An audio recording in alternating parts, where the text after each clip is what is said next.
Welcome to the Young Turks. Cenk Uygur, Ben Mankiewicz, Who Shot Jared Jackson's producing, Rock and Roll Jesus is directing, and now we are joined by Mike Farrell. And first, I got to read you the first paragraph on your website, Mike. It's perfect for what we were just discussing. Yeah, it's funny. Most know Mike Farrell from the ever-popular TV series MASH. Very true. Fewer know that there's more to Mike Farrell than just his fame as B.J. Honeycutt. Explore Mike Farrell online and delve into the many features of Mike's life as an actor, activist, writer, and biker. Uh-oh. Uh-oh. Yeah, that's trouble. The New York Post is saying bikers disrupting traffic should be infiltrated. They need to be examined. The government needs to take a very hard look at the bikers, the bicyclists and bikers in this country. Yeah. Dangerous threat. Dangerous. Yeah. Very, very dangerous. Please tell me you've never disrupted traffic. I try to disrupt traffic every time I get a chance, but not on a bike. It's very dangerous. Yeah, it's a little foolish. Yeah. All right. Well, Mike, welcome to the Young Turks. Thank you. And obviously, you've got a long history as an actor, and probably Ben will want to ask you some questions about that. But we're more interested these days in your activism. And, fair enough. Of course, I read and saw a lot of what you did on the Tukey Williams case. Yeah. Obvious question from the get-go, how disappointing was the result there? Well, it's a hard question to answer. Disappointing is a tough question because I didn't expect the governor to do anything different from what he did. He's a coward, and he behaved like a coward. But I hoped that there would be a glimmer of some humanity that would shine through, and that there would be some recognition of what this guy had done for the last dozen years, and that we don't have to go down this road. And so it's always disappointing when people don't live up to your hopes, but my expectations were not high. What I thought was among the things that I found sort of galling about that case, and I thought if there's ever a guy who could do some valid work from death row, here it is. This is a poster child for a guy who could do some, not from death row, but from prison if his sentence had been commuted. But then the notion that we heard from the chief of police out here in L.A., Bill Bratton, and from Lee Baca, the Los Angeles County sheriff, and from others in law enforcement, prosecutors and police, was that this notion was like, how can he be fully repentant if he hadn't admitted the crimes? Yeah. And I thought, if he admitted the crimes, you guys would say, look at that! He admitted it, and he's a killer, and he got to die. Yeah. And that struck me as wildly disingenuous. Well, it was, but it's any port in a storm. I mean, for these guys, there is an institutional imperative that says we can't be wrong. Right. Whether it's the state, the county, the local, whatever it is, we cannot admit error. So if he wouldn't admit to the crime, which was, I must say, consistent over the last 25 years, right, right up to the fact that he knew that if he did, it would augur well for him in terms of the possibility of clemency. With Schwarzenegger, it would have helped. It seemed that's what Schwarzenegger seemed. Well, sure. Down the line, at some point, he could have said, "You know what? I'm an intelligent guy. I understand it's going to make a difference for me. I'm going to tell him I did it." Fact is, he said I didn't do it. Mike, I want to make one thing clear, and we're talking to Mike Farrell. What would have been your preference? Would you, if you were the governor, what would you have done with Tukey Williams? If I were the governor, I would have commuted him to life without parole and asked him and the people who were representing him to bring proof that could support the fact that he didn't do the crime, in which case I'd release him. But life without parole ought to be the ultimate sanction as far as Did you have a sense of whether he did the crime or didn't do the crime? No. How can I know? I wasn't there. I have a sense that the trial wasn't fair. I have a sense that he was a problem figure on the streets. The cops wanted him off the streets. Here was a crime that they could fit him with, and they did. Mm-hmm. Whether they did it disingenuously, dishonestly, I don't know. But yeah, as this is such an obvious point, but if you commute the sentence to life without parole, you take the pressure off. You have the time to work through whether he was railroaded, whether there really was evidence of innocence. Sure. And you stop the clock from ticking, and you can actually do the work and try to get some justice. And I think that Cenk and I certainly think that in the long run, the likelihood of finding completely exculpatory evidence was slim. That doesn't mean he wasn't railroaded, but again, you stop the clock from ticking. And now, God forbid, we find out in 18 months, you know what, they did railroad. Yeah, well, there's a kid named Reuben Cantu who was executed in Texas in 1993 who they are now finding was innocent. There's a guy by the name of Larry Griffin in Missouri that they are looking at now because there is very good evidence that they executed an innocent man. Now, let me be clear. The governor of Virginia is also going to order DNA for a guy who was executed back in 1992 as well. Did he say he's going to go ahead with He that? said he's going to do it, they expect, Roger before he Coleman. leaves term January 14th. I know he's interested in examining DNA stuff, but Coleman's a tough case. It'll be interesting to see if he does that or not. Yeah, well, but again, it's, I mean, look, every time we and there are two guys who just got out of prison, had been accused of served 20 years for rape, and well, I mean, look, if we can make a mistake on a rape case, if we can make a mistake without a death sentence, we can obviously make a mistake when there is a death sentence. But let me be clear. For Tookie or for anybody else, as far as I'm concerned, the death penalty is wrong. Guilty or innocent. I just don't believe that the death penalty makes sense for us as a civilized society. I couldn't agree with you more. I hear you. Of course, there are others who say, well, Tookie never really cooperated with the police. He, in the sense of never telling them how the gang operates or anything else that might save lives, and that's a significant problem. It's an interesting problem. He's been off the streets and out of the gang for 25 years. What's he going to be able to tell them? The fact is, they said he wouldn't debrief. What that means is he wouldn't rat out some of the people that were running with him 25 years ago. What he did instead was say to young people, the gang life is wrong.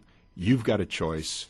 Opt for no drugs, no guns, no violence. Go the way that I didn't go. Which is more important?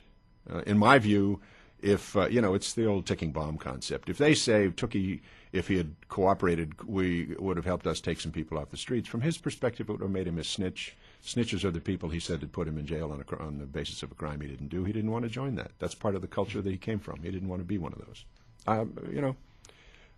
Whether or not that's a choice I would have made, I don't know. Yeah, I think ironically maybe some of the people wanted to get this whole Tookie thing out of the way because they were concerned that, for the exact opposite thing that you and Ben are talking about. They think, well, what if we find evidence then that throws into doubt whether he did it or not? Then we might have to let this guy go. So let's just execute him and make sure that we don't have to let him go. There's a nice point of view, yeah. Yeah, there's a little irony there. There's a guy in prison in Canada who could probably lay some light on whether or not Tookie did what he said he did. This is the guy that produced the shotgun from under his own bed that the police said was the murder weapon that was owned by Tookie. Well, but that predisposes, that assumes that there was a time where the Los Angeles police might frame somebody for a crime they didn't commit, and that just simply would not happen. It wouldn't happen. No, absolutely. We don't want to, and the Ramparts situation is aside from the point. All right, we're talking to Mike Farrell, obviously former star of MASH. He played B.J. Honeycutt, and now he's an activist. I've seen your post on Huffington Post. And I want to talk about the war a little bit, too. Sure. Which war is that? That's a great question. There's the War on Terror, which is a questionable title to begin with. I was really hoping to go hard after the War of 1812, or the Mexican-American War, either one, because that war was just dead wrong. Or the war in Iraq. Yeah. Do you think the war in Iraq has detracted from the War on Terror? Oh, I think it has hurt whatever effort we make against terror has been terribly hurt by the invasion of Iraq, the occupation of Iraq, the destruction of Iraq. It's a hideous thing we've done, and it's one that there is no excuse for, in spite of the fact that they keep trying to trot out excuses. It has destroyed our credibility in the world. It has killed, needless to say, tens of thousands of people. It has nearly bankrupted the nation, all in pursuit of some tangential goal that we could discuss if you want to, but it's a hideous, horrible mistake to have made. Let me ask you. You mentioned the tens of thousands. It's hard to know what figure to use for Iraqi civilians killed. We got obviously a very solid running count of American soldiers or contractors killed in Iraq. Excuse me. What number do you use? What do you think is a fairly valid figure for Iraqi civilian casualties? How do you know? The Lancet reported 100,000, and the doctor, one of the doctors that helped compute that number, says by now it's got to be maybe twice that. If Mr. Bush will admit to 30,000, which he did recently, right, that was our theory, then we've got to figure it's twice that at the very least, right? Yeah. Now, does it bother you that we're not pursuing the real people who did September 11th? Sure. We had a New York Times reporter here, James Risen, actually the same guy who broke the story on the NSA spying, and he reported about almost exactly a year ago that Osama bin Laden's in northern Pakistan, and CIA knows it, our intelligence sources know it, but since ironically he's in Allied territory, it's a little more sensitive, so we can't really go after them, but we could go after Saddam Hussein, who did not attack us. Doesn't it drive you crazy? Well, of course it does. Since when did somebody being in Allied territory stop the CIA or the federal administration from going after somebody? We have evidence, as you've just been talking about in the last hour, we have evidence that they've been grabbing people from the streets of countries that are our allies and countries that are not recognized as our allies. No, Mike, you make a great point. We just told you the story of a man who was kidnapped off the streets of Germany. Yeah. They kidnapped another guy, which now there's an arrest warrant for 22 CIA agents off the streets of Milan in Italy. Right. Italy and Germany, I believe, are allies. We have no problems kidnapping those guys. And it turned out, of course, the guy from Germany was not a terrorist. They had the wrong guy. Right. But the actual granddaddy of them all, Osama bin Laden, Yeah. oh, no, he's in Pakistan. That's Allied territory. We can't touch him. Can't get him. Don't know where he is. No. It's truly disgusting. How about the war in Afghanistan, Mike? What was your thoughts there? Do you think that there comes a time for war? Do you think that there was another way to handle Afghanistan? Absolutely, there was another way to handle Afghanistan. I'm a believer and have been for a long time that what he could have done had he been a leader was done what should have been done, which is to recognize that a huge criminal act was committed, and gone to the United Nations and gone to the international community and said, this is not tolerable. We cannot accept this. We want to gin up the combined international forces, military, intelligence, and what have you, to support us in going after the perpetrators of this terrible crime. And on the basis of that beginning, what we could have done was organized an effort that would have been worldwide against terrorism. And terrorism, not just Islamic terrorism, but terrorism of all stripes. And that's what we could have and should have done. But instead, we launched this cowboy war and then spun it off into Iraq. And we are now headed for God knows what, Turkey or Iran, or not Turkey, Syria or Iran or North Korea or some other. Now, we're talking to Mike Farrel. He's an activist now. He's a former star of MASH. We might take calls in just a second, 866-997-4748, if we have some time, and hopefully we will. Now, Ben and I supported the war in Afghanistan, and we thought... But let me jump in there. We supported, because I don't disagree with anything you said. This has got to be a very tough interview for you. We're coming at you really hard. No, but I supported the idea of a war in Afghanistan. I liked going after the country that harbored these guys. The more international support that we had and the significant effort to be made to do that, the better. I then think we have clearly bungled that war effort, in large part by spinning it off, but even short of spinning it off, by simply not finishing it, getting the guy who did it, and then getting out. Right. Then supporting a new government there as needs to be done. No disagreement. But, the people who ran the Taliban, which was a hateful organization, no question about it, asked for some demonstration from the United States before the invasion of proof that Osama bin Laden was, and the Al-Qaeda was responsible for that. If the United States had even had the willingness to say, okay, here it is, now what are you going to do? Then we would have given them the opportunity to pick this guy up and put him away. Without having done that, it seems to me, this preemptive, this precipitative action, precipitative, whatever the word is, action, although it was supported, clearly, by many people, many countries around the world, I think was the wrong step. And I think the right step was the one I described, which is to put yourself as a constructive, respectful member of the international community and rally the forces of the international community. Even a leader of the international community. And what it would have done was raise the level, raise the bar in terms of international cooperation, international recognition of international law. It doesn't appear that they're terribly interested. It doesn't. No, it doesn't. Let me ask one last follow-up question on that. If the Taliban had seen the evidence and said, and we don't have to give them all our state secrets, obviously, but, simple evidence, because there was overwhelming evidence that Osama bin Laden did September 11th, said, here it is, now hand them over, and they had said, you know what, no, we're not going to do it. Would it have been time at that point to say, all right, well, then you're going to have to step aside and we're going to have to do this through force? In my view, of course. I mean, I'm not a pacifist. I admire pacifists, but I believe that there are times when you have to act in self-defense, whether it's personal or national. So yes, I think under these kinds of circumstances, when there was an attack, an unacceptable attack, and you know where the people are, and the government that is harboring them or allowing them space will not step up and do what is required of them, then there ought to be an action. And I believe, again, in the best of all possible worlds, I think there ought to be a United Nations force that is made up of all of the international community, and that ought to be a strike force that could go into places like that and take out these guys, or go into a Rwanda and stop what happened there, or go into Darfur and stop what's happening there. That, it seems to me, would be an appropriate... Mike, gathering the whole international community takes so much work. Yeah. It's a long, hard slug. Who has time for who that? could do something like that? What, like maybe another guy named George Bush, maybe in Kuwait? No, that's too much trouble. That's way too much trouble. Mike, we should ask you this before, but do you have time to stay around for one more quick segment? Sure, great. All right, then we'll take calls when we return on the Young Turks. Morning fog I see, visions of the things to be, the pains that are withheld for me, I realize and I can see. Young Turks, we're back. Ben and Jank. Mike Farrel is here, hence the music. Suicide is Painless, right? That's the name of it? That's what they say. Yeah, right.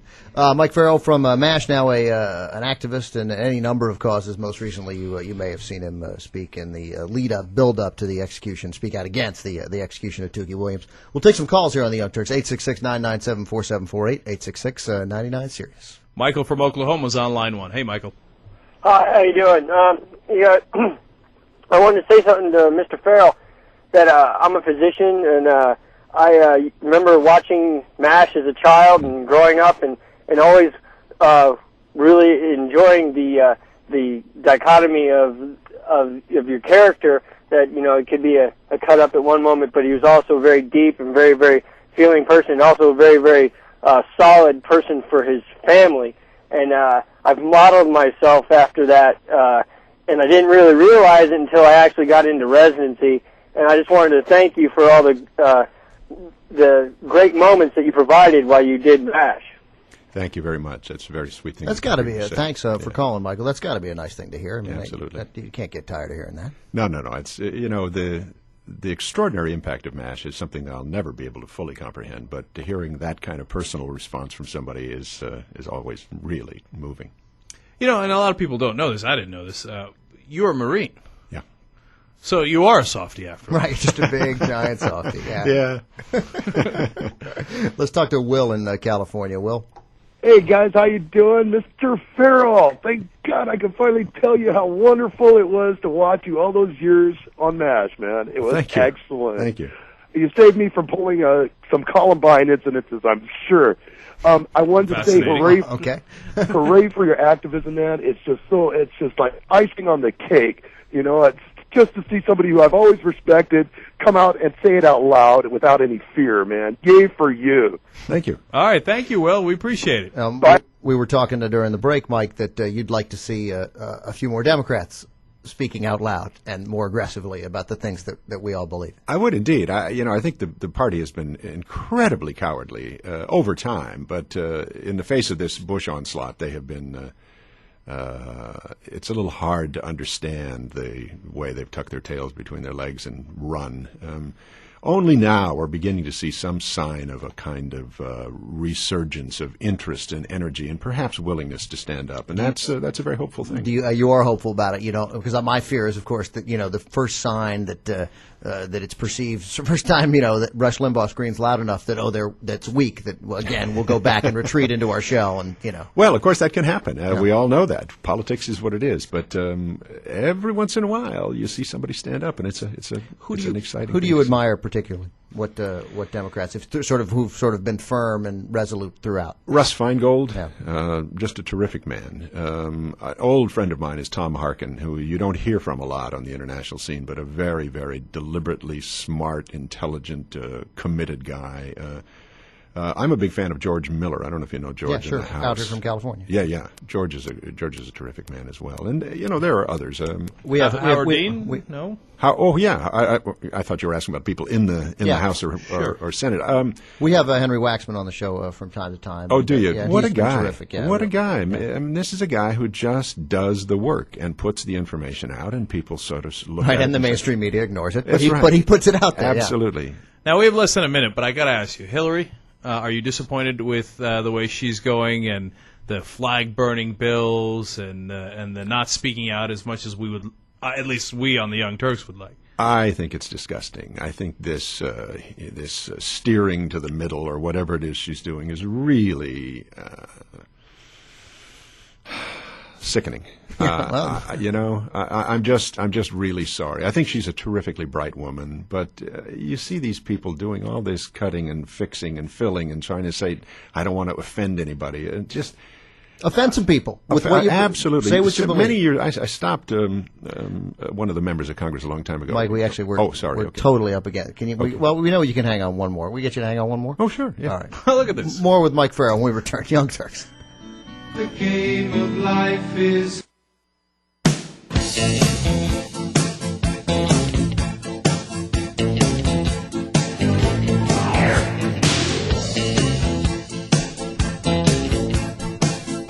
Back on the Young Turks, Cenk Uygur, Ben Mankiewicz with you. Jill Pike is out sick. She'll be back next week. She's on vacation. She's on vacation now. She says she's a little better, actually.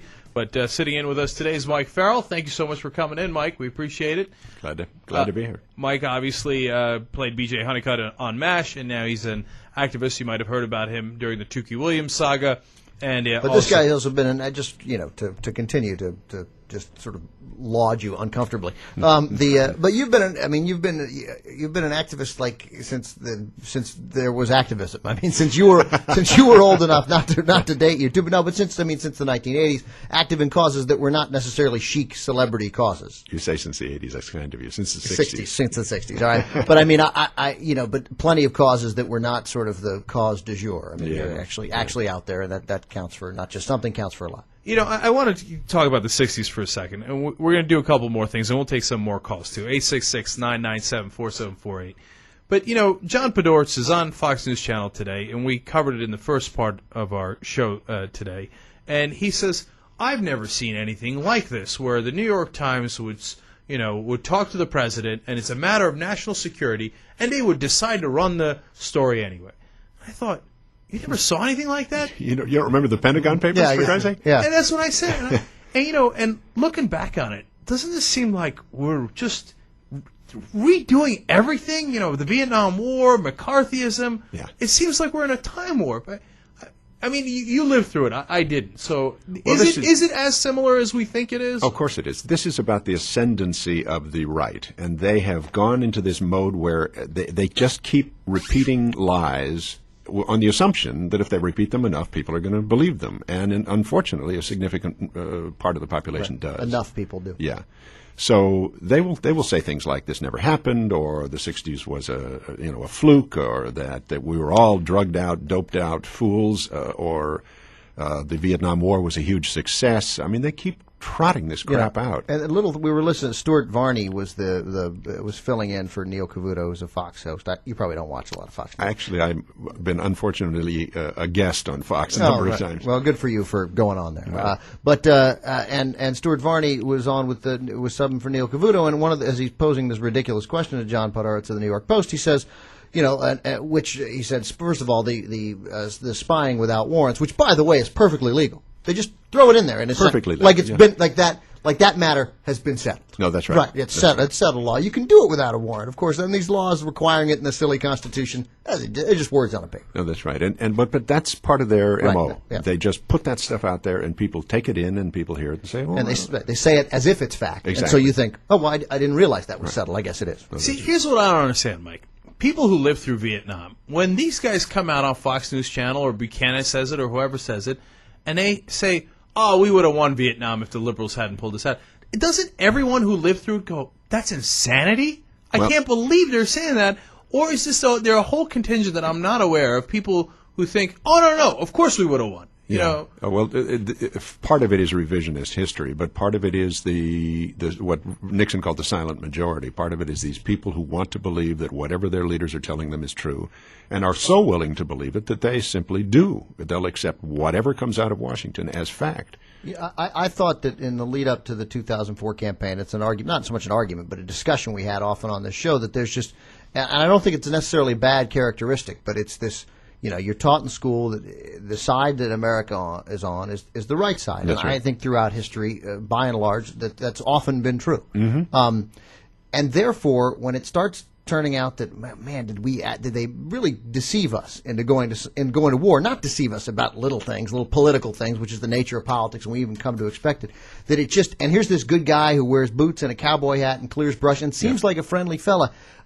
Americans just couldn't get their arms around the fact that they were being lied to, and they thought it does seem like he's lying when I read it, but it can't be that the president of the United States would lie, and that we'd be on the wrong side. That we can't swallow that. No, that's right. He's too good a guy. He's the kind of guy you want to go have a beer with. He messes up some of the things he says. I mean, he's just like us, and therefore, his soul is pure. His heart is pure. He believes in God. He's actually thinks that God has appointed him to the position he's now occupying. And it dovetails perfectly with, and America's pure. We don't. That's right. We don't do the things that Saddam Hussein does, and well, we don't to that extent. But I mean, we're the righteous. We're always the good guys. We come in with the cowboy hats at the end. I mean, that we're righteous by definition, right? Because since we're Americans, whatever we do must be the right thing to do. Yeah. Did you see Bob Scheer's column in the last couple of days where he says they compare what's happening in Iraq now under the new Iraqi regime, the American accepted, American imposed Iraqi regime, and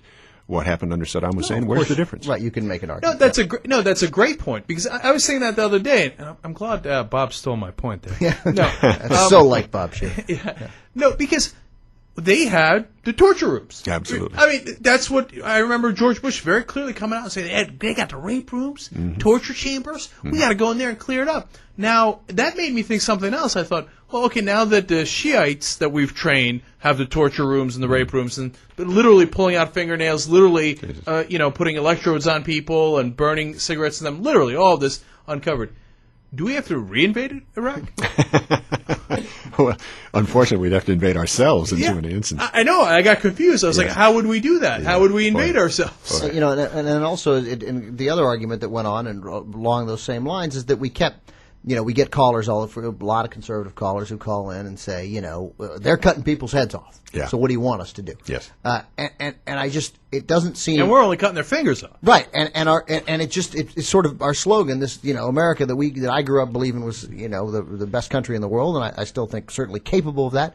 That our slogan ended up being, we're not quite as bad as Saddam, the United States of America. And what kind of nonsense is that? But that's awful. Yeah, it is awful, though. That is, it's a sick position to be in, and we've allowed ourselves to be suckered into being exactly there. Right. The good news is that it can change abruptly, I think. 866-997-4748 if you want to talk to the Young Turks and Mike Farrell, and also on theyoungturks.com. We can take emails later, and also you could be watching this right now on the video as well. Joe from New Jersey is calling in on line 3. Hey, Joe. Hi, guys. I'm actually just calling to talk to Mr. Farrell. I've been a big fan for a long. Hi, Mike. How are you? Good, thanks. I've been a big fan. Actually, I wish my mother had Sirius Satellite because she just loves you too. Thank you. Look, I don't agree with 100% of everything you say, but I agree with 98%. Okay, so you're 2% wrong, Joe. Obviously, I am 2% wrong. But anyway, it's just kind of a middle of the road Democrat. I just, sort of like you, I kind of peg myself as an intelligent guy. What do you think we can do to get like the party going? You know what I mean? I agree with you. The Democrats have let a lot of this happen, and it's sad. Yeah. It's got to change. So what needs to happen then, Mike? Well, people like you have to let yourselves be heard. People have to get up and support what Howard Dean is saying. Actually, what John Dean is saying. Sure, you can go ahead and support John Dean. John Dean's a good guy to support. Yeah. Let those who are willing to speak out, let the Russ Feingolds know there is support out there. Let Hillary know that what she's doing is a huge disappointment to democratic principles. These people respond. They do care about what the constituencies tell them. Don't sign I shouldn't say don't sign, but recognize that internet petitions are not the way you're going to get your point across. Write a letter, make a call, send a telegram, even an email, but as long as it's an individual email, right, so that they get a sense that there's an actual person out there. And they do counts, and they'll say that one person they hear from represents X number of people in their bailiwick, and they respond to those. And kinds of things. what we say on the show all the time, beyond that, which I completely agree with, but also talk to your neighbors. I mean, get engaged in those conversations, because your neighbors are more likely to be influenced by Joe from New Jersey than Jankin Ben and Mike Farrell. No, that's absolutely right. And Joe, the things you care about, the things that are important to you, need to be discussed in your family and in your community, because you then become a leader, an instigator. And therefore you'll be spied on by this administration. Right. And Joe, if you have any relatives in Florida or Ohio, I would particularly spend some time talking to them. All right, Joe, thank you for the call. During the break, you were talking about one time you ran into Dick Gephardt, and, along these lines. It was when we were on this terribly slippery slope going downhill toward this kind of control we're under now. And I said, you guys haven't yet learned the lesson of Ronald Reagan. And he said, what do you mean? And I said, Ronald Reagan was a man who stated his principles and hung to them, clung to them, in spite of the fact that his principles, his positions, his policies were not popular. He was popular, but he was popular because the American people want somebody who stands up and tells them what he believes in and is willing to stand behind it. Well, I agree with you, except there are plenty of people out there who would hear what you just said and say that's exactly what George W. Bush is doing. Well, unfortunately, it is, except we are now growing more and more aware of the fact that what George Bush is saying is sort of what he wants us to think he believes. Right. What he actually believes is that he was divined by God to run this nation into a place where it becomes the city on the hill, that it is this biblical, the realization of this sort of biblical promise that has nothing to do with really fundamental American principles. And you're saying that's not true. I'm saying that what he really wants is not what we as Americans really want. And on a political scale, it worked for a long, long time. Yes, it did. Bush saying, right or wrong, this is what I believe. Yeah. And I think a lot of Americans, even in 2004, thought, yeah, a little wrong, but at least he stands for what he believes. Yeah. And it goes back to what we were talking about earlier, and he seems like such a decent fella. He does. Not to me, but right. to a lot of people. Right. But go back to what you were saying before. He said, we can't stand those torture rooms. Now we've created torture rooms. Our own people have been torturing. And he says, we don't torture. The man is telling lies. Absolutely, yeah. The man said, Osama bin Laden, we want him dead or alive. Now he doesn't give a damn. Well, we have it up on our website on the front page because it drives me absolutely crazy. A countdown of the number of days we have not captured Osama bin Laden since September 11th, followed by George Bush's quotes saying, wanted dead or alive, number one priority. That quickly followed up 6 months later by, I'm totally unconcerned about him. Yes. He is not at all a priority. Yeah. And what was the excuse? The excuse is, he doesn't really affect what happens in Al-Qaeda anymore. This mythical character we've created in Iraq, Zarqawi, affects what happens. Exactly. And I read a story today also in the paper saying the Iraqis saying, we can't. They asked him, they interviewed a number of people whose sons were killed and whose family members were killed, whether it was an accidental bombing by the United States or whether it was the terrorists or whether it was local insurgents. And they said, what do you make of this? First of all, what everybody made of it was utter confusion. They said, we don't know who killed our family members, and we don't know why. Yeah. And they kept saying over and over, I just would like to know why. Why were these people killed? And they asked one of the women who had lost a son, who do you blame for this? And she said, well, I blame the Americans because they started all this, and then I blame the terrorists that the Americans brought here to fight. Uh-huh. And I thought that was a really interesting thing to say. And a caller of ours made this point a long time ago. He said, assuming the Republicans are right, and which is we got to go fight them over there before we have to fight them over here. Did you ask the Iraqis if they wanted that fight in their country? Yeah. And it's with the Zarqawis and whoever else are there now. It's not like they wouldn't, they were like, well, should we go to Boston or should we go to Baghdad? And they said, all right, well, let's go to Baghdad, it's right? Closer. Right. But they weren't going to be able to get into this country in the first place, but they could go into Baghdad, and they made fighting Americans so much easier. But what's often forgotten is the Iraqis never asked for this. Oh, that's right. And that's right. and now we've brought terror into their houses and into their streets. Ahmed Shalabi asked There was a doctor in Iraq recently who said, the bastards who have invaded my country are the ones I want out of here. And you know who he's talking about. There was another one who said, they brought electricity up my ass, but I can't get it in my house. You can't turn the lights on.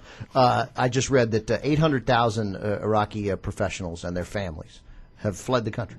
Engineers. 800,000? Maybe 80,000. Yeah. Like 800,000 seems high. It's just like but it's also including their families. Well, yeah. But either way, I mean, those are that's who's going to turn the country around. No, I mean, that's right. engineers, doctors, lawyers. That's what they need. And these are people who are like, my family's not safe here, so we got to go. Yeah. And to get back, if we can, just to George Bush and who George Bush is, look at what he did in terms of Katrina. That's who George Bush is. This guy who'd rather go play a guitar somewhere and forget about the people who are sitting on the roof of their house if they were lucky enough to have a house, or standing on a bridge waiting for some help to come. And where are they now?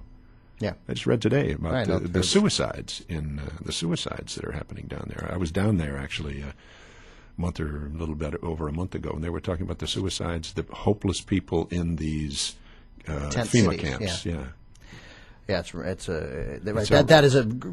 story's starting to get covered now. Yeah. Because we got done with Katrina and we moved on to other stuff. Now, at least some sense. Maybe it was only a Christmas spike in covering now what's happened to all those people. And of course, what happens often is they say, "Oh, don't worry." Right after the disaster, they say, "We're going to fund it and we're going to take care of it." And Africa and H, don't worry, we got it. We got it covered. We're going to give all these billions of dollars. Don't worry. And then as soon as you look away, they're like, "Oh, of course we're not going to be." That's ridiculous. The stat the United Nations expects, which I'm sure you know, Mike, 80 million new cases of AIDS expected in the next 20 years in Africa. But we're talking about the bird flu, right? Bird flu, right? By the way, I don't know if you know this. Rumsfeld was the chairman of the company who has the rights to Tamiflu. I heard about that. Yeah. Isn't that amazing? I mean, there's no end to it. It really isn't. These guys are so goddamn corrupt. It's unbelievable. And then he says, "Well, that's okay. I have it in a blind trust." Right. But you know that all of your stock is in that company. That's right. Like Mr. Frist and his blind trust. Yeah. Right. Do they not understand what the definition of blind is? Because that appears to be the problem. Right. And then he says, "Well, it's okay. I've recused myself from any Pentagon decisions involving that." Right. And you've never fired anybody before when they went against what you said. I mean, we've seen it the last 5 years. He would never. All right, Mike, you said you were going to stay for an hour, or you thought you were staying for an hour. Yeah. Can we actually get you to stay for an hour? Sure. All right, one more break. Come back with Mike Farrell. Very professional. Some people call me the space cowboy. Yeah. Some call me the gangster of love. Some people call We're back in the Young Turks. It's Ben. It's Cenk. Mike Farrell, the actor and activist, is with us for this hour. He's been gracious enough to stay for the entire hour. Thank you, Mike. Sure. In the break, we're talking about the NSA spying. You're obvious, although Stuart Varney of Fox News says it's been established that it's legal. So I guess there's nothing more to talk about. So turns out we were wrong, and it's not breaking the law. What are you? I feel like we're not going to know. The full story of this won't be told for 10, 15, 20 years when we finally figure out exactly who they were spying on with these warrantless searches. But I'm curious what your thoughts are on it. Well, why would they not want to get the warrants when they've made the law and recognized the law and accepted the law, and they can even do it retroactively? The only reason I can think of is the people they're spying on are American dissidents from their perspective, people who are supporting the terrorists, as I think he calls them. I think that you are going to be. That's what I mean. Why we're not going to know until the story is, until we learn who they were spying on, which might be 20 years, or it might be 10 months, or it might be 10 days. Who knows? But sooner the better. Right, the sooner the better. Because I don't understand why you wouldn't get the warrant when the warrant is given to you every time. Yeah, if you don't want a record, then there's a reason why you don't want a record. Absolutely. It's too obvious. Absolutely. Now, Mike, we don't have a lot of time left, so I want to talk a little bit about acting. Obviously, your career was as an actor as well as an activist. Do you get annoyed sometimes when the conservative hosts come out and say, "Oh, these actors, what would they know?" Yeah. Oh, sure. The first thing you say is, well, when we became actors, we didn't give up our citizenship. But the interesting thing for me, Robert Greenwald, you mentioned earlier, he and I formed Artists United to Win Without War before the war started to try to raise the level of dialogue in the country about the war. And first thing we got hammered with was, who cares what actors? I mean, we broke through the media curtain, and people began talking about it. And they said, oh, nobody cares what actors say. Dismiss, dismiss, dismiss. And then they found that people did care, and they were listening. And they said, how dare those so-called artists pretend to be knowledgeable individuals? Well, we hauled in a number of people who were former defense officials and military officers. And Republicans and Democrats. Republicans and Democrats. And then they were trying to shoot it every way they could. But the new line I hear is, you hate America. Right, sure. Yeah. You hate America. Why do you hate America? So why do you hate America? That's actually my next question right here, yeah. Yeah, God, I mean, it's really awful, but it's interesting to hear the same line coming out of people that call talk shows, people that call talk radio shows, people that call that debate you on television. The same line. Somebody is writing those lines, and they're disseminating them. And these fools. And we don't have them. And it's funny, and I love the counterintuitive thinking there, which is, you're trying to protect the Constitution. Why do you hate America? Yes, exactly. Yeah, right. How dare you? Yeah, how dare you try to protect our rights? That means you hate America. How dare you question the President of the United States? You hate America. It's crazy. All right. Now, are there any actors you've run across where you thought, well, perhaps it would be helpful if they didn't talk so much? Yeah, I don't think. Yeah. Do I have to not name names? Yeah, that's right. Oh, you have to name names. Sure. Yeah. Sure. There are a lot of people who get involved with things that they really don't know a lot about, and are, because the cameras get pointed at them and the microphones get stuck in their faces, it becomes embarrassing, and that's a shame. But for every one of those, there are 10 who are really smart, thoughtful, caring, decent, committed, America-loving people who are willing to put themselves on the line. And look, you're clearly 50 times more thoughtful than every single host at Fox. So I don't know that. Right. Who keeps putting a camera in front of the face of hosts? That's what I want to know. I need to ask a MASH question, because my parents loved it more than but I watched it with them because I loved my parents. That's how it went. I thought your character. I had the same thing with Love Boat. Tell them I said thank you. I'm a big fan of your father's. Oh, well, no, he'll be very happy to hear that. I am also a big fan of my father's. I thought your character, and maybe I'm remembering it wrong, a fascinating sort of choice made, because we're talking in the MASH, what, like 72 to 83, and so the late 70s, and your character was this sort of honest, thoughtful, really smart for a family man. Loved his family. Peg was the wife's name, right? That's right. Yeah, that's a nice pull by me. It was a risk there, but also a soldier away from his family at war, and you weren't, if I'm remembering correctly, you weren't 100% loyal to your wife. That's correct. But I think looking back in 1979, that's bold to make you complicated like that. What was interesting to me was when I first came to the show, I said I didn't want to be Trapper John. They said, no, we've got this new guy, and he's going to be married, and he's going to have a baby at home, and he was going to be faithful to his wife, and intended to be faithful to his wife. And I said the idea for me of modeling fidelity in television was a terrific one. Right. Because just the reverse is what we kept seeing. Right. So then down the line, when we did a scene, Alan and I did a scene, and it was about Alan being hooked up with a nurse that he had been in love with in medical school, and he said to me, some version of have you missed me? I said, I've been crying in my pillow. He said, do you disapprove? Down the line, he said, do you disapprove? I said, not my place to disapprove. Right.